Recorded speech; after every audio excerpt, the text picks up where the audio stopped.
దర్సింగ్, దాహోర్ రాజా, దాహోర్ ముక్తుర్ వీళ్ళందరూ కూడా కరడుగట్టినటువంటి నేరస్తులు. మనుషుల్ని పొడి చేస్తారు, చంపేస్తారు, దోచుకుంటారు. దోపిడీలు అన్నటువంటిది వీళ్ళ నైజం. ఇతర రాష్ట్రాల నుంచి ఇక్కడికి వచ్చారు వీళ్ళు.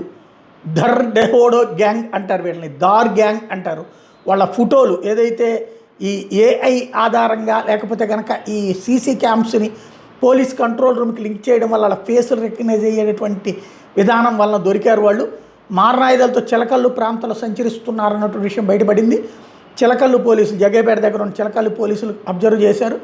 వాళ్ళు మనుషులు లేని ఇళ్ళని టార్గెట్ చేస్తారు. మనుషులు ఉన్నప్పుడు మీద పడిపోయి దాడులు చేసి దోపిడీలు చేసేటటువంటి ముఠ. విలువైన వస్తువులు ఇంట్లో పెట్టి బయటికి వెళ్ళొద్దని సూచిస్తున్నారు.